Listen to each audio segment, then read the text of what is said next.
خطبہ نمبر 13، جس میں جنگ جمل کے بعد اہل بصرہ کی مذمت فرمائی ہے۔ بسم اللہ الرحمن الرحیم۔ كنتم جند المرأة وأتباع البهيمة، رغى فأجبتم وعغر فهربتم، أخلاقكم دقاق وعهدكم شقاق ودينكم نفاق وماؤكم زعاق، والمقيم بين أظهركم مرتهن بذنبه۔ افسوس، تم لوگ ایک عورت کے سپاہی اور ایک جانور کے پیچھے چلنے والے تھے۔ جس نے بلبلانا شروع کیا تو تم لبیک کہنے لگے، اور وہ زخمی ہو گیا تو تم بھاگ کھڑے ہوئے۔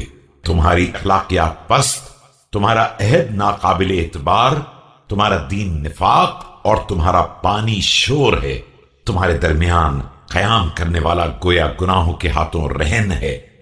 والشاخص عنكم متدارك برحمة من ربه، كأني بمسجدكم كجؤجؤ سفينة قد بعث الله عليها العذاب من فوقها ومن تحتها وغرق من في ضمنها۔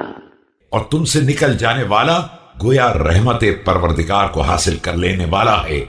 میں تمہاری اس مسجد کو اس عالم میں دیکھ رہا ہوں جیسے کشتی کا سینہ، جب خدا تمہاری زمین پر اوپر اور نیچے ہر طرف سے عذاب بھیجے گا اور سارے اہل شہر غرق ہو جائیں گے۔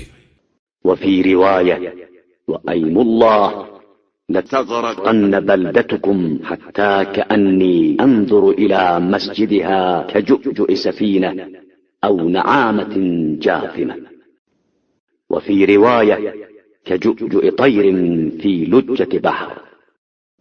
دوسری روایت میں ہے، خدا کی قسم تمہارا شہر غرق ہونے والا ہے، یہاں تک کہ گویا میں اس کی مسجد کو ایک کشتی کے سینے کی طرح یا ایک بیٹھے ہوئے شتر مرغ کی شکل میں دیکھ رہا ہوں۔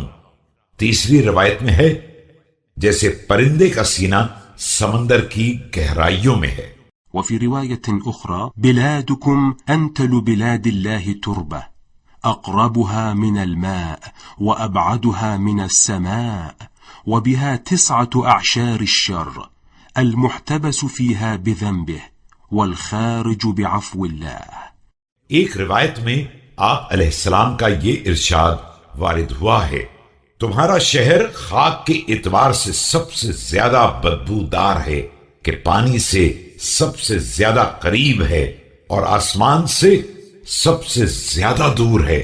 اس میں شر کے 10 حصوں میں سے 9 حصے پائے جاتے ہیں۔ اس میں مقیم گناہوں کے ہاتھوں گرفتار ہے اور اس سے نکل جانے والا عفو الہی میں داخل ہو گیا۔ كأني أنظر إلى قريتكم هذه قد طبقها الماء حتى ما يرى منها إلا شرف المسجد كأنه جؤجؤ طير في لجة بحر۔